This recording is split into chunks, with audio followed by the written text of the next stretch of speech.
Start here. Second to last trip to Kentucky, did the bottle your own at Michter's. It's the Fort Nelson Reserve. The people who joined me for that experience told me the juice in here is pretty good. And that's what it looks like. Very cool bottle. If you watch my last Milk on Monday video, you'll recognize that I prefer the 10-year bourbon to the 10-year rye. Very good. 2024 George C. Stagg, that was my whiskey of the year last year. The refinement in that bottle is unmatched, in my opinion. I've had the last 4 releases, and the 2024 was my favorite. And that's why I bought a bottle. Extremely, extremely good. That, my friends, is the 2022 Thomas H. Handy 9.0, maybe 9.2 out of 10. One of the best unfinished whiskeys you'll try. It is fabulous. I've shared this, people agree. 1989, Austin Nichols Euro Export. It's the Wild Turkey 101 8-year. You'll notice the proof isn't listed at the bottom of the front label. It's on a little black strip on the back. I showed this to both David Jennings and Bruce Russell. They've never seen this before. Came with a really cool stopper, I'll show you. There you go. A little ceramic topper. I guess it's called a pour and stop or something like that.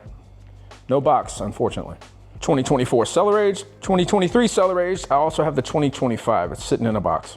2025 Shanks, I picked this up on Maine during my KBF trip. 2024 Bomburgers, I do not recall when I got this, but there it is. 2023 Shanks, my brother grabbed this for me at the Fort Nelson location. He was there on business. And he also got the Bomburgers. 2021 Bomburgers, 8.5 to 9.0 out of 10 on the take scale, depending on who you ask. I think I got this in Fresno at Save On Liquor, I'm not sure. I don't have a ton of BBC stuff. This is Disco 11. I don't have the Disco 12. I think I got this from High Proof. Disco 13, signed by Steve Nally. I got this at the KBF. I opened it during the live that none of you saw. It's good. I don't think it's great. I'll have to go back to it. So these were an awesome find in Stockton, some random liquor store. They're just sitting on the shelf. Disco 1, got 2 of them. Yeah, I think I paid 150 bucks or whatever. If you need batch 1 or series 1 to complete your vertical, I'm up to trading one of them. I'm gonna keep one for myself, but these are a great addition.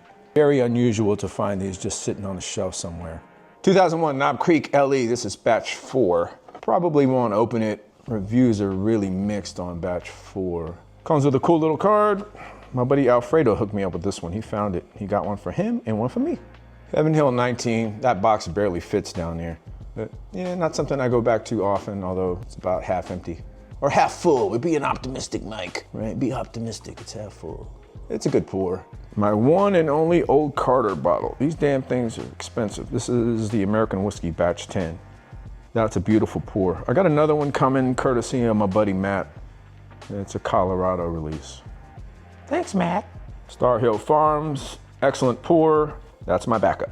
That's my one and only 2XO bottle. It's a Gem of Kentucky pick out of Preet Liquor in New York. There's the tater sticker. That's Johnny Preet on the left, owner of the store, and my buddy Dave giving him a little bro hug from the back. Isn't that cute? And if you watch my short form content, you'll recognize these just added. I'll get them sorted out later. Right on the right side of this display case, got my one and only Parker's bottle. I want the double barrel, but that's gonna be down the road. Tried this at a bar, said I needed to have it. And got 3 barrel proofs, hold on. 1 bottle of batch 12 on the left, 2 bottles of batch 13 on the right. 2023 Michter's Toasted Rye. We don't see these every year because if the whiskey ain't ready, Michter's won't release it. And another 2024 barrel strength rye. Kelvin Collab 5. I had the 6, it's gone. These are the ones I like. The collabs are the best. Michter's Toasted Bourbon, another 2024 release. And I don't have a ton of rare character left. I purchased about 6 or 7 bottles. I've got 2 left. This one is from the Golden Gate Whiskey Collective. Love the artwork. This is the batch 2 LE bourbon from this year.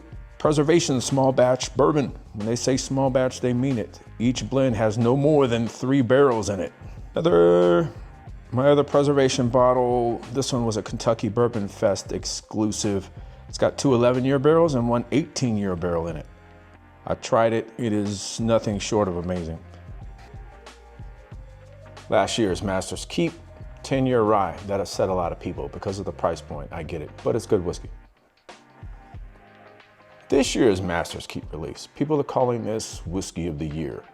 I'm not gonna argue with them. 2021 2024 and 2025 birthday bourbons. You can call me Tater Swift. It's all good. We got about 12 Frey Ranch picks here. I don't want to pull them out, but I'll do it. All right, there we go. They're mostly bourbons. These are all picks of varying proofs. Got like 3 or 4 that are 135 and up. Sadly, no hazmat. But check this one out. It's pretty close. It's 138.56, and it's got a cool tater sticker. Look at this. Frey Wars. Shout out to my dude Waylon. He hooked me up with this one. Solid, bro. If we're talking Frey, I'm a bit of a Frey Ranch fanboy. The wheat whiskeys are my favorite. 100% wheat picks always hit. They are diabolical butterscotch bombs. Amazing stuff. 13th Colony, 2024 double oak. As you can see, I've gone about halfway through it. I'm really nursing this one because it's so good. I had the 2023 as well, long gone. A. Smith Bowman, Cask Strength. Batches 1 and 2 are impossible to find, and when you find them, they're like $1,000. I don't have batch 4. Maybe I'll grab one day. For many people, that was Whiskey of the Year last year. There's a cork floating in there.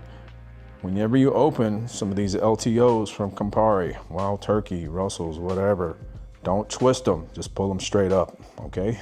Gotta have a backup. Batch 2, batch 5, batch 6. 2 and 5 are open. Thank you, Dwayne.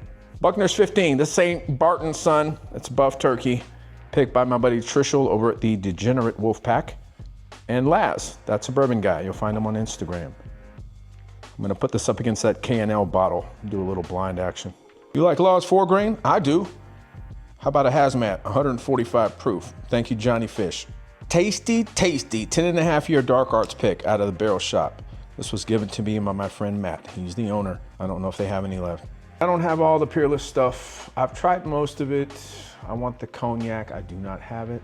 Not pictured here is the toasted rye and the double oak rye. Those are sitting in a box. You'll see them shortly.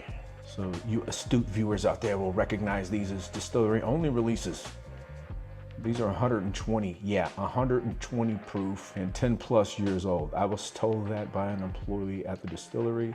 They got a very low entry proof. I think it's 107. So to see a 120 proof Peerless bottle, very rare, very rare. Right side of the cabinet, we're almost done. Hang in there. President's Choice Bourbon, 10 years old from barrel 93. I was expecting a lot more. I'm not saying it's bad. It's great. I was just expecting something elite. I guess you got to go to King in Kentucky for that. Now this, ladies and gentlemen, is elite. It's the President's Choice Rye from this year. Again, inaugural release. It comes from barrel 16. It's 117 months. What's that? 9 years, 8 months. Okay, so not quite 10 years. If you see this on a shelf, you should strongly consider buying it. Might even be Whiskey of the Year. I don't know. It's top 3 pour for me this year. I've said enough about that bottle. When that released, I was wondering if we'd get a declaration. We did, which is good. So is this. It's better than good. 2021 bottling of the Elijah Craig 18. Tastes good, looks good. I'll leave it at that. If you've not had anything from Broad Branch Distillery, get off your ass. These are grand. This is a Big Winston 7-year bourbon, courtesy of my sis, Tiffany. Bourbon at Tiffany's. Hazmat, by the way. Let me move that. I don't even know why it's here. Oh, more tater activity. Hold on. So in case you're new to the channel, this is the brand that got me into bourbon. I've got a few. I'll line them up. So I did the bottle your own back in 2022. They wouldn't let me put D's on that sticker. Party poopers. But I've been through multiples of these. I've been through cases and cases and cases of Elijah Craig since 2019.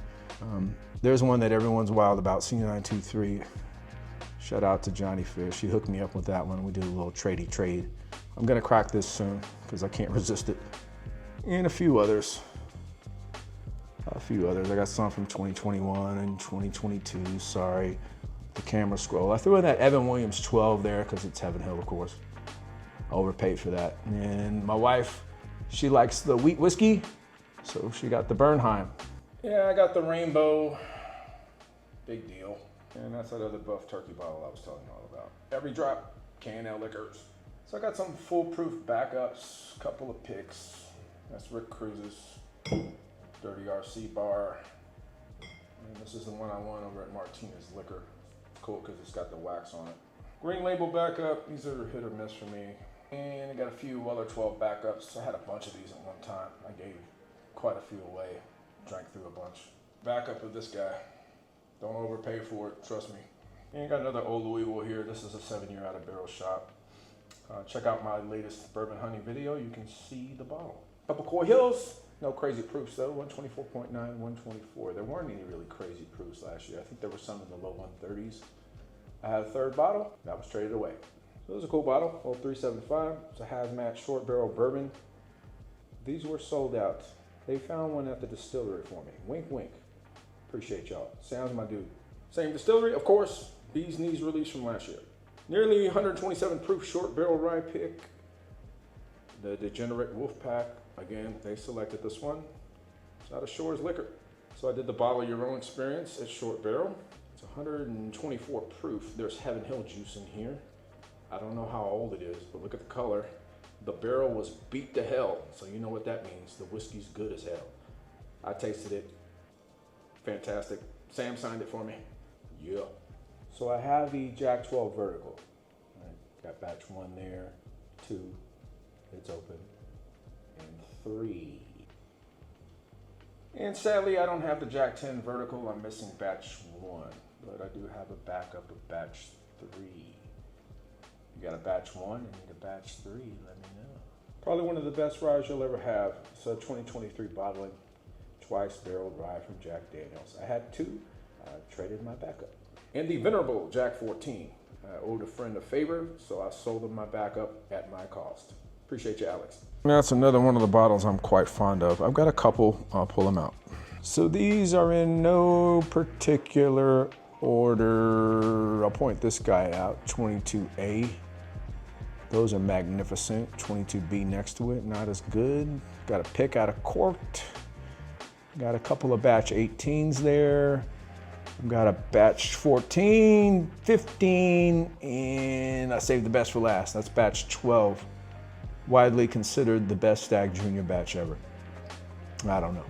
Yeah, so I only got like 15 of those, but I plan to get more. And speaking of picks, I did a Stag pick earlier this year.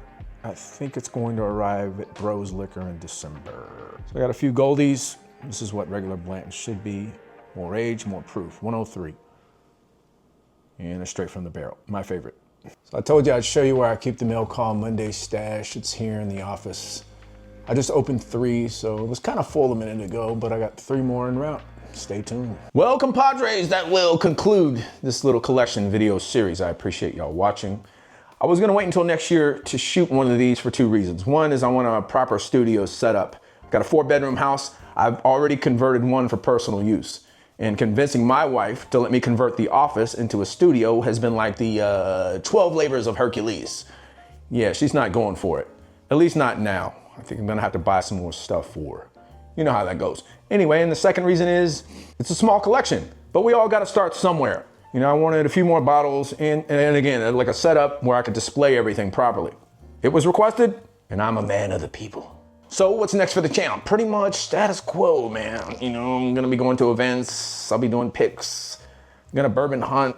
I'll do some reviews. Allocation season's coming. That's exciting for everybody. Not really.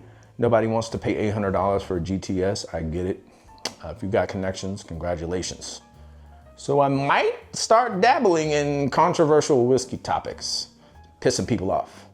I'll see y'all next time. Cheers.